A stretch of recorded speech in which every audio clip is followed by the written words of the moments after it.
망하는 것 같아도 하나님이 우리의 손을 잡아주실 때 언제 그랬냐 싶게 또 금방 벌떡 일어나고, 여러분 의인은 몇 번 넘어지죠?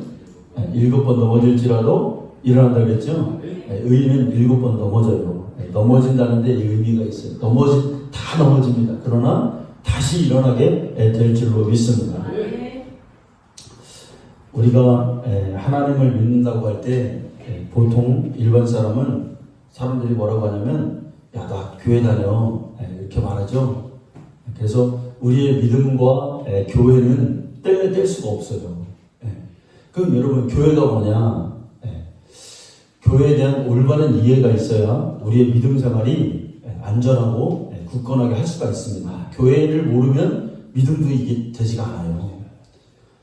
어떤 사람들은 교회를 생각할 때, 세상 사람들은 그냥 거기 다니면 착해진대. 교회 다니는 사람은 원래 착해. 여러분 그렇습니까? 안 그래요. 교회에요, 도덕적이지도 않고 인격적이지도 않고 또 윤리적이도 아닌 사람도 굉장히 많아요. 근데 그럼에도 불구하고 그들이 왜 교회를 다니냐? 교회는 무엇인데 그런 사람들이 많이 있냐?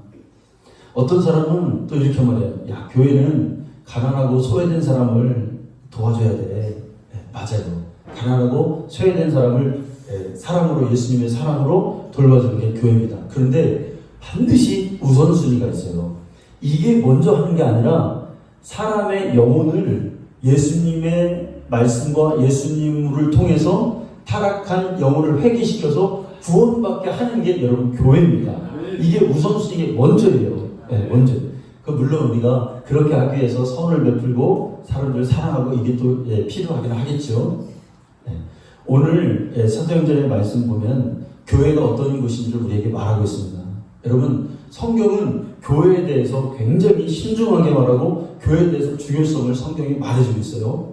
근데 성경의 교회를 뭐라고 하냐면, 한마디로 말하면 예수님과 같다예요. 교회가. 교회는 예수님의 몸이라는 거예요. 그리고 교회의 머리는 예수님이라는 거예요. 그래서 교회는 예수님의 고난이 있어야 하고 예수님의 피가 있어야 되고 예수님의 살아나심이 부활의 능력과 생명의 소망이 있는 것이 여러분 교회의 것입니다. 여러분 절간 가죠? 절간 가면 그냥 비는 거예요. 비로 내 소원이 뭔데요? 또 거기 가니까 키한다고, 죽은 사람 거기 딱 이렇게 영정 넣고 거기다가 또 10,000원짜리 이렇게 여기 거기다가 이렇게 올려놓고 그러면 주웅들이 와가지고 다 걷어가고 뭐 그런 식이더라고요. 여러분, 그런데 교회는 그렇게 죽은 사람을 뭐 그런 곳이 아니라, 여러분 이곳에 오면 내 영혼이 사는 그 생명의 그런 숨결이 있는 것이 여러분 교회입니다. 왜? 예수님의 생명이거든요. 여러분, 이 땅에 영혼을 가진 인간이 이곳에서 하늘의 신령한 은혜를 받고 구원받는 것이 여러분 교회입니다. 마지막 때는 여러분 정말 바른 교회론을 가지고 있지 않으면 믿음 생활하기 힘듭니다. 여러분, 우리는 교회를 떠나서는 세상 어떤 곳에서도 구원을 줄 수도 경험할 수도 깨달을 수도 없다는 사실을 우리가 알아야 됩니다. 왜 그렇습니까? 음부의 권세를 이기는 힘은 예수님이 말씀하셨잖아요. 세상을 이길 수 있는 힘은 여러분 그 어느 곳에 가도 되는 게 아니에요. 교회에만 음부의 권세를 이길 수 있는 힘이 교회가 갖고 있는 힘이에요. 여러분. 그래서 여러분 우리가 교회에 있어야 되는 거예요. 우리가 믿음 생활을 하는 데 있어서 우리의 믿음을 성장하고 그 믿음에 대해서 정말 그 믿음을 활용하고 그 믿음을 실천할 수 있는 곳이 어디냐? 여러분 교회예요. 그리고 교회 안에서 나의 믿음이 객관적인 검증이 받아야 돼요. 어디 다른 데서 내가 무슨 소리를 들어서 막 내 믿음이 확 이렇게 되는 게 아니라 교회 안에서 오랫동안 신앙생활하는 사람들과 함께 나의 믿음이 객관화가 돼야 돼요. 나의 가지고 있는 하나님에 대한 생각, 예수님에 대한 그 어떤 신앙의 체험, 성령님이 주시는 어떤 음성, 이런 것들이 나와 함께 교제하는 신앙생활을 함께하는 교회 안에서 객관적인 그 증명을 받아야 되는 것이 여러분 교회죠. 그래서 마귀는 성도의 믿음을 위협할 때 반드시 성도의 교회 생활을 방해합니다. 신앙생활, 교회 생활을 하지 못하게 하려고 마귀는 성도를 여러분 방해한다.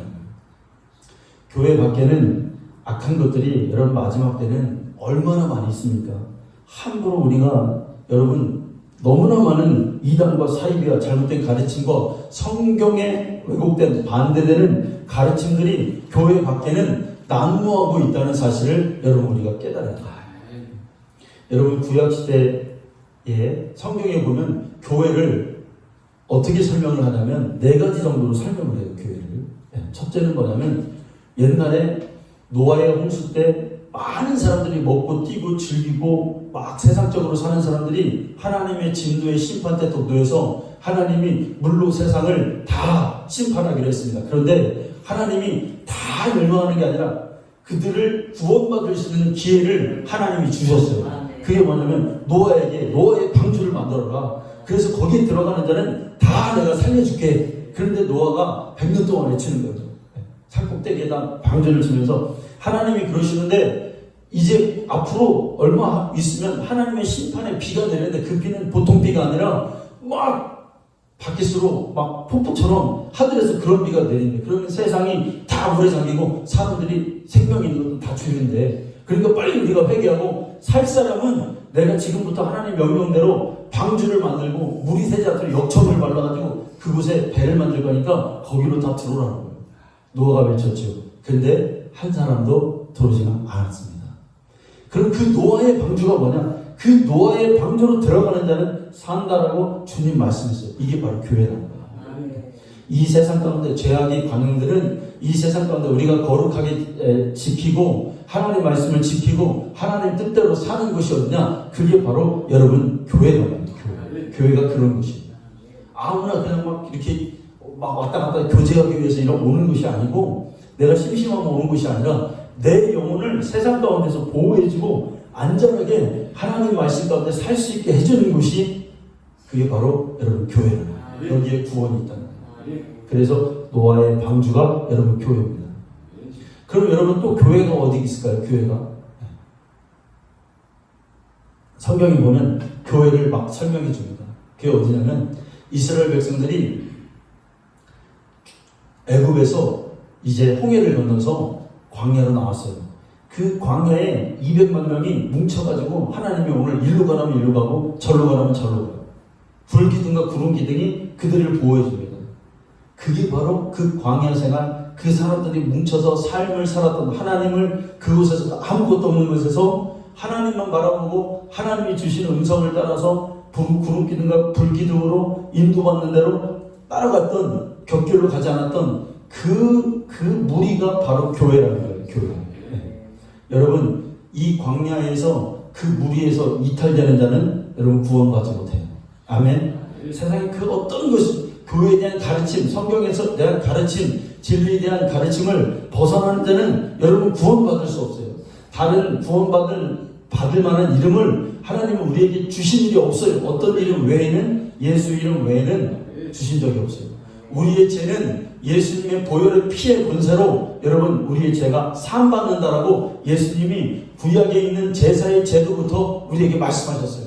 그래서 구약에 있는 사람들은 다 보혈의 선지자라고 말씀하셨어요. 그게 뭐냐? 장차 교회에서 어린 양을 주실, 예수님이 오셔서 교회를 만드실, 그게 바로 구원받을 만한 증거다, 이렇게 말씀하셨습니다. 그게 교회예요. 그게 교회. 네. 여러분 교회에서 무리에서 보다는 그 영혼은 광야에서 메말라 죽습니다. 네. 혼자 다닐 수가 없어요. 네. 같이 다녀야 돼요. 거기에 하나님의 구름기둥과 불기둥이 그 교회를 인도하는 바로 그곳으로 여러분 가야 되겠죠. 세 번째, 여러분 교회가 또 어디 있어요? 교회는 예루살렘 성전이 여러분 교회예요. 여기에 하나님의 그 옛날 이제 천막에서는 하나님을 예배하다가 이제 하나님의 명령으로 예루살렘 성전을 솔로몬이 주었어요. 솔로몬 성전을 주었어요. 여기에 하나님의 이름이 있고 하나님의 영광이, 임재가 여기 있다고 했어요. 이게 바로 교회예요. 그래서 이 교회는 천막교회와 좀 다르게 뭐냐면 이 교회는 이제 어떤 모형도 갖추고 또 많은 사람이 들락날락 할 수 있고 제사의 의식이 있고 죄인들이 찾아와서 회개하고 하나님 앞에 속죄의 능력이 있는 것이 바로 성전 교회입니다. 근데 이 성전은 성막성전과 달리 성도들의 헌신이 필요했던 거예요. 그래서 이 성전은 하나님의 이 성전은 성도들의 헌신과 성도들의 어떤 그런 노력으로 유지되고 만들어진 거였어요. 또 여러분, 이 성전은 하나님의 거룩한 그런 구별된 곳이었습니다. 찬양과 기도와 말씀과 예배가 있는 곳, 정상적인 그런 곳이 있는 곳, 그게 바로 하나님의 성전이었다는 것입니다. 여러분, 네 번째는 교회는 뭐냐면 유대인들의 회당의 교회였어요. 다 하나님의 사람들이 다 흩어져서 이제 하나님의 말씀을 선포하고 강론하고 이제 어떤 그곳에서 말씀을 듣고 사람들이 교제가 일어나고 그곳에서 하나님을 만나는 곳, 이것이 바로 회당 교회였다는 사실입니다. 여러분, 자, 이런 건물적인 어떤 기능적인 이런 교회가 있습니다. 그런데 예수님이 딱 말씀해 주셨어요. 그러면 교회의 기본이 뭐냐? 교회의 터가 뭐냐? 예수님이 제자들에게 너희는 나를 누구라 하느냐? 물었지요. 그러니까 베드로가 그랬죠. 주는 그리스도시요 살아계신 하나님의 아들이십니다. 그때 예수님이 뭐라고 했어요? 베드로에게 내가 이 반석 위에 교회를 세우리니 음부의 권세가 넘보지 못하리라 그랬어요. 교회가 세워지는데 교회는 어떤 곳에 세워지냐면 그냥 아무 곳에 세워지는 게 아닌 교회가 아니라 교회는 반드시 뭐겠냐? 주는 그리스도시요 하나님의 살아계신 하나님의 아들이십니다 라고 하는 이 고백 위에 교회가 세워지는 거예요. 오늘 내게 물어봐야 돼요. 오늘 14절 나의 주 나의 그리스도라고 그랬는데 기도하시면서 내 심령이 예수님을 나의 주 나의 하나님이라고 고백하는 자마다 그게 바로 교회예요. 그리고 그 모인 그 신앙 고백하는 사람들의 그 모인 공동체를 그걸 에클레시아 교회라고 하는 겁니다. 여러분, 그래서 교회는 두세 사람만 모여도 예수님이 계신 것이 여러분 교회입니다. 그래서 교회 오면 누구든지 뭘 경험해야 되냐면 이곳에 예수님이 계시구나, 이것이 예수님의 몸이구나, 어느 구석에 가도 그리스도의 냄새가 있고 예수님에 대한 체험이 있고 그 채취가 있는 곳이 여러분 교회입니다. 목사님을 볼 때 예수님이 느껴져야 되고 성도끼리도 봤을 때 예수님이 느껴져요. 인구가 많고 적고 성도가 많고 적고 그게 중요한 게 아니라 우리 안에 있는 우리끼리 예수님의 느낌이 있느냐, 예수님의 냄새가 나느냐, 여러분 이게 교회라고. 여러분 오늘 여기 나온 목적이 뭡니까? 우리가 이렇게 교회 오는 목적이 뭐예요? 뭐 교제로 나온 게 아니잖아요. 우리가 사람도 별로 없고 주님 만나기 위해서 왔어요. 이곳에 예수가 있느냐? 상한 심령을 가진 자가 주님을 만나겠죠. 주님, 나는 주님이 예전보다 주님이 더 필요합니다. 나에게 찾아와 주셔서 내가 주님과 함께 동행하게 해주세요 라고 강력하게 간절히 느끼는 자는 반드시 꼭 주님이 그 사람을 만나 주신다는 거예요. 우리가 그것을 성경에 약속했습니다. 여러분, 그 예수님을 교회 와서 우리가 만나고 느끼고 경험하는 것은 여러분 두 가지 방법이 있습니다. 첫째는 예수님은 우리가 볼 수 없잖아요. 예수님은 어떻게 만납니까? 그게 바로 말씀이에요. 그러니까 말씀 밖으로 벗어나는 자는 예수님 만날 수가 없어요. 그것은 허상이고 그것은 가짜일 뿐이에요. 요즘은 AI 시대가 돼가지고 그냥 이렇게 사람이 이렇게 서 있는 것처럼 그런 그 영상이 이제 계속해서 발달해 나가잖아요. 예수 이게 누군가가 이렇게 서 있습니다. 이렇게 권사님 계실 때 권사님 똑같은 사람이 이렇게 있어요. 근데 그게 허상이에요. 홀로그램. 그런 기술이 막 나오잖아요. 예수님을 어떻게 만나냐? 그렇게 만나는 게 아니에요. 예수님은 어떤 뭐를 보듯 환상을 보듯 예수님의 형상을 보듯 이렇게 만나는 게 아니잖아요. 어떻게 만나요? 말씀 안에서 내 영과 예수님의 영이 말씀을 통해서 부딪히는 거잖아요. 아멘? 말씀. 두 번째는 뭐냐면 성령이에요. 성령을 통해 성령의 감동을 통해서 내가 주님을 깨닫고 주님을 경험하게 되는 거예요. 그래서 여러분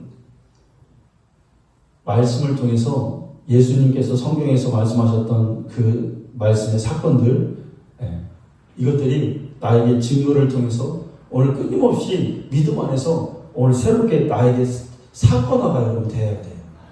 말씀을 읽을 때 오늘 이렇게 말씀을 들으면서 딱 떠올리면서 예수님 그런 분이시구나. 내가 그분의 말씀대로 살아야 되겠다. 라고 하는 내가 오늘 무슨 일이 있었는데 오늘 예수님이 주신 그 말씀, 오늘 내가 읽은 말씀, 목사님 읽을 통해서 주신 말씀을 통해서 내가 회복할 수 있구나. 이 말씀을 통해서 이렇게 만나야 되는 거예요. 꼭 나에게 하시는 말씀 같구나. 이렇게 돼야 되는 거예요. 이게 말씀의 사건화라고 하는 거예요. 사건. 나하고 전혀 관계없는 사건이 아니라 내가 이런 일이 무슨 일이 있었는데 오늘 목사님이 알았나? 하나님이 이렇게 꼭 아는 것처럼 나에게 콕 집어서 얘기하는 이게 사건화예요. 떨어져 있는 게 아니라 내마의 말씀으로 나에게 들어온 거예요. 그리고 더욱더 그 말씀을 가지고 주님 살아계셔. 내가 이 말씀과 함께 신앙생활을 더 잘해야 되겠다라고 다짐하는 거죠. 예수님을 느끼는 거죠. 여러분 처음에는 말씀 잘 들리지 않아요. 어떤 때는 여기 앉아가지고 막 졸고 있고 어떤 때는 목사님 무슨 말 하는지 잘 몰라요. 잘 안 들려요. 그런데 여러분 그 자리에 사실 앉아있는 게 중요합니다. 왜냐하면 안 들려도요 여러분 내 영은 사실 듣고 있어요. 이 말씀을. 아멘. 내 영은 지금 듣고 있다니까요. 그래서 언제가 성령께서 나의 마음을 딱 만지시는 날 이게 확 열리는 날이 있어요. 막 그래서 눈물도 흘리게 되고. 그래서 뭐가 중요하냐면 참여하는 게 중요해요. 사실 예배에 앉아서 어떻게 해서라도 내가 하나님 말씀 하나님 떠나서 살 거 아니잖아요. 그러니까 내가 어떻게 해서라도 막 겨서라도 교회를 가서 예배를 드리고 기도의 자리에 앉아있고 이게 사실 굉장히 우리에게 중요합니다. 어느 날 열립니다. 제가요 영어를 공부하는데 시골에서 영어를 본다 혼자 뭐 할 게 없잖아요. 근데 안 들려 막 잘 안 들리는 거예요. 그런데 어느 날 테이프를 딱 듣는데 ABC 뉴스가 외국인 앵커가 말하는데요. 어느 날 그게 슬슬 들리기 시작하더라고요. 슬슬 들리는 게 아니라 하도 안 들려서 고민돼요. 맨날 듣고 공부 열심히 하는데 잘 안 들려요. 그런데 이게 언제까지 이렇게 노력해야 되나 이게 들리지도 않는 거. 그런데 어느 날 딱 되니까 그 앵커가 하는 그 ABC 뉴스 앵커가 하는 말이 딱 들리는데 한 단어씩 또박또박 이렇게 들리더라고요. 이렇게 문장으로 듣는 게 아니라 그거를 경험해본 사람은 알아요. 이게 쫙 유창하게 막 이렇게 듣는 게 아니라 저 사람이 지금 무슨 단어를 말하고 있는지 한 단어씩 끊어서 나에게 들렸어요. 어느 날 들려요. 하나님 말씀도 어느 날 나에게 들려요. 그러니까 이건 그런데 노력하는 자가 가져가는 거죠. 그냥 가만히 있으면 안 들려. 예배 어떻게 해서라도 하나님 한번 만나봐야 되겠다. 하나님 계시다는데 나도 좀 한번 만나봐야 되겠다 하고 이렇게 노력하는 자 그 사람 하나님 만나주시겠죠. 여러분 하나님의 음성이 들리지 않는다고 개 중에 이런 사람이 있어요. 실망하는 사람이 있어요. 나는 감각이 없다 이거예요. 그런데 그래도 하나님 나를 바라보시고 그래도 하나님 나에게 말씀해 주시고 시간이 흐르면 지나에 따라서 내가 어느 날 하나님과 내가 부딪히는 날이 여러분 반드시 그 날이 온다는 사실을 여러분 인내하고 우리가 그렇게 가야 될 줄 믿습니다. 성공과 실패는 백지 한 장 차이예요. 지금 하나님의 성공이 하나님의 축복이 여기 와 있어요. 내가 그거를 느끼지 못할 뿐이에요, 사실. 여러분 아브라함이 하나님이 아브라함에게 아들을 이삭을 바쳐라 할 때 아브라함이 그 모리아 산으로 올라갈 때 이미 여기에서 뭐가 올라가고 있어요, 지금. 지금 양이 올라가고 있었다니까요. 이게 우연이 아니라 하나님은 이미 거기에 대한 기도의 응답이 아브라함이 그랬잖아요. 이삭이 아버지 다른 건 다 있는데 왜 번제드릴 양이 없어요. 그러니까 그거 하나님이 가면 다 준비해 주셨어. 그냥 빈말로 얘기했지만 그건 하나님의 감동으로 말한 거랑 마찬가지예요. 그래서 우리가 무조건 긍정을 말해야 되고 믿음의 말을 하는 게 너무나 중요하죠. 왜? 하나님 그 말을 보증하신다고. 그러니까 이렇게 지금 아들을 죽이려고 올라가는데 말은 그렇게 했죠. 그러나 하나님이 이미 그 말을 보증해서 여기에 양을 해서 정상 꼭대기에서 지금 만나는 거예요. 이렇게 둘이가 올라가고 있어요. 성공과 실패는 백지 한 장 차이예요, 여러분. 나는 무슨 말을 할 것이냐, 어떤 신앙의 다스를 할 것이냐. 그래서 낙심할 게 없어요, 사실은. 비록 사람이 감정을 가졌으니까 좀 잘 안 되고 그러면 좀 위기좋지만 그러지 얼른 툭툭 털고 일어나야겠죠. 그러면 그러다 보면 하나님의 지금 응답이 축복이 지금 같이 가고 있어요. 같이 가고 여기서 정상에서 만나게 될 줄로 믿습니다. 여러분 우리가 예수님을 어떻게 보면 말씀 속에서 만난다고 했어요. 그래서 말씀을 읽고 말씀대로 여러분 어디 다른 데에 진리가 없어요. 여러분 그런 게 아니에요. 두 번째는 예수님을 어떻게 만나냐면 성령의 역사를 통해서 예수님을 만나요. 여러분 교회는 계시적 성격을 갖고 있습니다. 그러니까 이 얘기는 뭐냐면 예수님을 내가 아무리 알고 싶어도 사람의 힘으로 진리신 주님을 만날 수 없어요. 주님이 나에게 찾아와 주셔야 돼요. 성령이 나의 마음을 감동해야 성령이 스승이 되셔야 내가 예수님을 만나게 돼요. 베드로가 그랬습니다. 주는 그리스도시요 살아계신 하나님의 아들이십니다. 이렇게 고백을 딱 했어요. 그때 예수님 뭐라고 했어요? 이것을 알게 하는 이는 너의 혈육이 아니다. 하늘에 계신 내 아버지시다. 왜 말하잖아요. 그러니까 베드로가 그 당시에 정말 그의 영이 깨달아서 예수님을 보니까 예수님이 하나님의 아들이십니다. 라고 하나님이십니다. 고백했어요. 그러니까 예수님이 뭐라고 하냐면 이거 알게 한 것은 네가 그러니까 혈육이 아니라는 거예요. 네가 이거 배워서 한 게 아니야. 어서 들어서 한 게 아니야. 너의 아버지가 가르쳐줘서 안 게 아니라 인간의 힘으로 안 게 아니라 그럼 뭘로 알았다는 거예요? 아버지께서 그러니까 성령을 통해서 네가 지금 감동받아서 너도 모르는 것을 성령의 감동으로 네가 그렇게 고백하는 것이다 라고 말씀하는 것입니다. 여러분 예수님은 우리가 이렇게 아는 거예요. 성령의 감동을 통해서 아는 거죠. 진짜 여러분 교회답게 다니려면 우리는 성령님을 여러분 의지해야 됩니다. 근데 성령님은 물론 하나님의 역사는 초월적이에요. 그러니까 우리가 생각할 때 저런 사람도 예수 믿고 교회 다니냐? 그런 사람들이 있잖아요. 그런데 하나님은 그에게 찾아가서 일방적으로 찾아가서 그가 아무런 조건도 없이 그냥 주님이 그에게 사랑을 확 쏟아부어서 그가 변화돼서 예수 믿는 사람을 만들기도 하셔요. 근데 이거는 굉장히 드문 일이에요. 그러면 성령은 어떻게 우리가 만났어요? 성령을 환영하고 또 우리가 성령 받기 위해서 기도하고 우리가 그렇게 우리의 영이 가까이 열리기 위해서 우리가 노력할 때 하나님 우리를 불쌍히 여기시고 찾아와 주신다.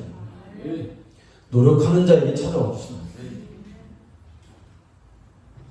제가 부산에 산성교회 가면은 어떤 그 남자 집사님이 한 분 계셔요.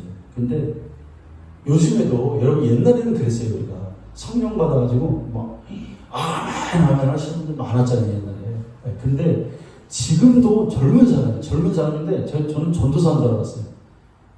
그 목사님 말씀하시면 막 교회가 떠나갈 정도로 막 아멘 하면 혼자 그러고 있어요. 처음부터 끝까지. 어떤 때는 좀 방해될 때가 있죠. 그런데 그건 그의 믿음이에요. 그래서 목사님 그런데 그 사람은 평범한 사람이었다는 거예요. 근데 어느 하나님의 은혜가 그에게 확 부어지니까 성령을 부어주니까 그게 놀랍도록 변했다 이거예요. 그래서 별말도 안 해요. 별말도 안 해요. 목사님도 맨날 뭐 어떻게 막 은혜 받는 말만 하겠어요? 설교하면서 별말도 아닌데 혼자 막 은혜 받아가지고 아멘하고 막 그러더라고요. 성령이 임하시면 그렇게 되는 거죠. 여러분 우리는 어떤 힘과 능력과 우리의 노력으로 되는 게 아니라 하나님이 주시는 힘이 있다는 사실을 우리가 깨닫습니다. 아멘. 저도 설교를 할 때 어떤 때는 힘이 없고 오늘은 설교 좀 안 했으면 좋겠다 그럴 때도 있어요. 그러나 여러분 그러는 중에도 내가 하는 게 아니라는 거예요. 하나님이 하시면 하는 거예요. 아멘. 그때 은혜가 임하는 거죠. 여러분 그러면 교회가 무엇인가? 우리의 믿음 생활이 잘 되기 위해서 교회가 어떤 곳인지를 우리가 잘 깨닫고 이렇게 교회에서 신앙생활을 해야 되는구나. 교회가 이런 곳이는구나. 이런 교회가 되어야 주님이 기뻐하시는구나. 라는 것을 오늘 제일 성경에서 잘 알려주는 것이 오늘 이 구절이에요. 제가 5월달에 다음 주에는 가정의 날 설교를 하지만 이제 교회에 대해서 설교를 좀 몇 번 하려고 해요. 근데 성경에 나와 있는 정말 참 교회의 모습이 어떤 곳인 것이냐? 여러분 오늘 읽은 이 본문입니다. 2장 42절을 보세요. 그들이 사도의 가르침을 받아 서로 교제하며 떡을 떼며 오로지 기도하기를 힘쓰니라. 우리 한 번만 같이 읽어볼까요? 시작. 그들이 사도의 가르침을 받아 서로 교제하고 떡을 떼며 오로지 기도하기를 힘쓰니라. 아멘. 제일 처음에 뭐냐면 어떻게 나오냐면 그들이 사도의 가르침을 받아. 이 구절이 중요합니다. 네. 여러분 진리는 성경에 쓰여있는 하나님의 말씀을 보편적 가치로 먼저 배워야 돼요. 제가 여러분 깨달은 게 뭐냐면 그러니까 어느 날 갑자기 하나님의 진리를 그 기가 막힌 진리들이 그냥 아무 베이스가 없는데 확 불어버리잖아요. 그것도 문제다. 그러니까 어떤 때는 요즘에 특히 기독교적 어떤 교육이 지금 잘 안 되고 있어요, 사실. 그러니까 성도님들도 여러분 계속해서 지금 우리가 오후 예배 시간에 하는 게 뭐냐면 아브라함의 아들이 여러분 누굽니까? 이삭이죠. 이삭의 아들이 누구예요? 야곱. 야곱의 아들 또 한 명만 된다면 성경에 나와 있는 요셉이죠. 이거를 모르는 분들이 너무나 많아요. 아이들은 뭐 말할 것도 없고. 어느 날 제가 이제 아이들한테 그 예수님의 그 어떤 구원에 대해서 설명을 해주는데 인간이 죄를 졌다. 이걸 설명하는데 어디서 어떻게 죄를 지은 그 모습이 창세기 3장에서 에덴 동산에서 선악과를 먹은 하나님의 말씀을 어긴 게 죄다. 이 사실을 설명하는데 선악과를 모르는 거예요. 물론 교회 다닌 지 되게 오래되지 않았으니까 이제 모르겠지. 그런데 이런 하나님의 말씀을 제일 처음에 우리가 주일학교 때는요. 우리가 주일학교 다닐 때는 그 반사라고 했죠. 선생님들은 반사라고 했어요. 네. 수민이 알아요? 반사? 몰라요? 교사라고 안 했어요. 반사라고 했습니다. 근데 그분들이요. 예배만 끝나면 어떤 때는 30분, 1시간 이상을 아이들을 놓고 가르치는 거예요. 야, 창세기는 이렇고 뭐 뱀이 어떻고 뭐 이런 거를 그러니까 그 시간이 지루했지만 앉아서 그 선생님이 침 튀겨가면서 그렇게 가르쳐줬던 그게 믿음의 기초가 되었더라 이거예요. 여러분 성경에 창세기가 뭐가 있고 하나님 말씀 어떻게 돼? 이 기초 보편적 가치를 먼저 하나님 말씀을 받아들일 줄 알아야 돼요. 그런데 사람들이 교만해서 이걸 뛰어넘으려고 해요. 제가 그래서 여러분 얼마든지 영적인 말씀을 가르쳐줄 수가 있지만 그게 순서가 그게 아니라는 거예요. 이걸 뛰어넘고 무슨 혹하는 말만 들으니까 사람들이 잘못되더라 이거예요. 먼저 성경을 읽고 하나님 말씀이 어떻다는 사실을 사실적으로 보편적으로 지식적으로도 우리가 받는 것이 너무나 중요하다는 거예요. 근데 그거를 어떻게 가르쳐 주냐면 목사님이 또 교회 선생님들 통해서 교회에서 신앙교육을 통해서 여러분 그거를 배워야 되는 거예요. 아멘. 왜 그러냐면 여기 보세요. 그들이 사도들의 가르침을 교회는 사도는 이제 목사님이잖아요. 가르침을 받는다 그랬습니다. 뭐 떡을 떼고 뭐 하고 기자 표적이 나오고 이거 다 뒤에요. 제일 처음에 나오는 게 뭐예요? 지난 시간에 예언하는 자는 예언하는 자의 제재를 받으라고 그랬습니다. 그 얘기는 뭐라고 했어요? 아무리 은사가 있어도 말씀 전하는 목사님의 제재를 받아야 된다는 뜻이라고 그랬습니다. 여기에 보면은 이 지금 초대교회 예루살렘 교회에 사람들이 다 기본적으로 어떤 걸 갖고 있냐면 예수님을 본 사람들이에요. 다 예수님을 받고 성령 체험을 다 했고 개인적으로 능력도 뛰어나고 예수님의 제자들처럼 손 얹으면 병든 자 7 집사 보세요. 집사들인데 다 병 고치고 예언하고 빌립 같은 경우는 순간 이동을 하잖아요. 순간 이동. 여기다가 갑자기 성령께서 그를 이쪽으로 옮겨버렸어. 네. 그런 놀라운 체험을 다 하고 있었던 사람들이에요. 그런데 그렇게 자기들도 대단한 영적 어떤 그런 체험을 했고 능력을 가졌지만 사도들이 다 능력 있던 게 아닙니다. 그리고 사도들이 베드로 같은 사람들 다 학교도 못 다니고 다 무식했던 사람들입니다. 그런데 성경은 뭐라고 하냐면 사도들의 가르침을 따르라. 아멘. 이게 중요해요. 다 갈릴리 어부들이었지만 이들이 사도들 이게 뭐냐면 영적인 겸손을 말하는 거예요, 사실은. 네, 영적인 겸손. 여러분, 우리가 영적인 겸손한 사람이 좀 되어야 되겠습니다. 여러분, 다른 곳에 뭐가 없어요. 보편적 성경의 가르침을 하나님 말씀으로 받아들일 줄 아는 겸손한 사람이, 목사님이, 여러분, 목사님 뭐 다 뛰어나기만 하겠습니까? 뭐 맨날 어떻게 그 훌륭하게만 하겠습니까? 아니에요. 그러나 그래도 그것을 하나님 말씀으로 인정하고 그 질서를 세워갈 때 교회가 교회다워 여러분 지는 것입니다. 자, 가르침을 받고 서로 교제하고 떡을 떼고 오로지 기도하기를 힘씁니다. 열심히 기도했어요. 자, 여러분 43절입니다. 한번 같이 읽어보겠습니다. 시작. 사람마다 두려워하는데 사도들로 말미암아 기사와 표적이 많이 나타나니 사람들이 두려워해요. 여러분, 교회는 영적인 건전한 경외하는 여러분 두려움이 여러분 존재하는 것이 교회예요. 그래서 교회에 오면 우리가 함부로 말 같은 거 많이 하면 안 돼요, 사실은. 네. 이곳에 하나님의 임재가 있는 곳이나 여러분 교회 딱 오면 처음에 뭐 하시냐면 좀 기도 좀 하세요. 우리 성도님들 기도하고 오늘 하나님 예배 가운데 하나님의 임재가 좀 충만하게 해주세요. 우리 목사님이 오늘 말씀 최고의 말씀 하나님의 말씀을 좀 전하게 해주세요. 막 그런 여러분 와서 기도를 하시고 세상적인 얘기는 예배가 마치면 이제 끝나면 그때 야 오늘 뭐 무슨 일이 있었어 나 일주일에 이런 일이 있었어 이런 얘기는 예배 마치면 그때 좀 많이 하세요. 그때 교제를 하시면 좋을 것 같아요.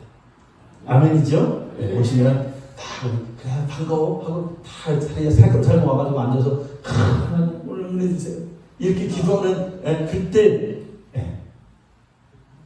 여러분 초대교회는 하나님의 임재가 있습니다. 여러분 하나님의 임재가 있는 곳에는 항상 거룩한 두려움이 여러분 존재합니다. 하나님을 만나본 사람은 알아요. 하나님이 딱 임재가 하나님 곳에 있으면요 내가 쪼그라들고 오그라드는 어떻게 몸둘 바를 주지 못하는 그런 상태가 여러분 되지요. 무섭습니다. 그게 하나님의 경외감이죠. 이 교회에는 막 그런 두려움이 있었대요. 여러분 광야교회에서도 그런 일이 있었죠. 광야교회에서 사람들이 민수기에서 사람들이 불평합니다. 왜 우리가 광야까지 나와서 우리를 죽게 만든 차라리 애굽에 있으면 거기는 고기도 많이 있었고 먹을 것도 많이 있었고 얻어먹었지만 비록 거기는 그렇게 했는데 왜 우리를 이렇게 나오게 해서 우리를 힘들게 하느냐라고 말할 때 하나님이 어떻게 했어요? 하나님이 다 듣고 있었어요. 내 귀에 들리는 대로 시행하느라 이 두려움이 지금. 그래서 여러분 교회 와서는 우리가 아무 얘기나 함부로 얘기하는 게 아닙니다. 정말 선한 말을 해야 되고 믿음의 말을 여러분 해야 됩니다. 자, 그런데 그 교회는 두려움만 또 있으면 안 돼요. 맨날 교회 왔는데 뭐 조용조용하고 뭐 내가 뭐 잘못할까 봐 그렇게만 하면 여러분 되겠어요? 안 되겠죠. 뭐도 있어야 돼요? 기쁨도 있어야 돼요. 아멘. 여기 보니까 46절 보니까 날마다 마음을 같이하여 성전에 모이기를 힘쓰고 집에서 떡을 떼며 기쁨과 순전한 마음으로 음식을 먹고 아멘. 교회는 두려움도 있지만 반드시 뭐가 있으냐면 기쁨도 있어야 돼요. 근데 이 기쁨은 누가 만드냐고? 이거는 성도의 교제를 통해서 성도끼리 만드는 겁니다. 여러분 믿음 좋은 사람들이 율법적인 사람이 많이 있어요. 믿음 좋은 사람, 퉁명스러운 사람이 있어요. 여러분 그러면 안 됩니다. 믿음의 사람은 기본적으로 섬길 줄 아는 사람이 돼야 되겠죠. 아멘. 인격이 이상하면 이상한 거예요. 그러면 안 돼요. 교회는 이렇게 해서 정말 저가 기뻐할 수 있도록 섬겨주고 함께 교제하며 그런 곳이 여러분 여기 보면은 마음을 같이하여 성전에 모이는 집에서 떡을 떼며 그랬죠. 초대교회는 집에서 떡을 떼는데 어떻게 하냐면 그때는 사람들이 집집마다 이렇게 옮겨다니면서 예배드리고 집에서 같이 식사도 하고 그랬다는 거예요.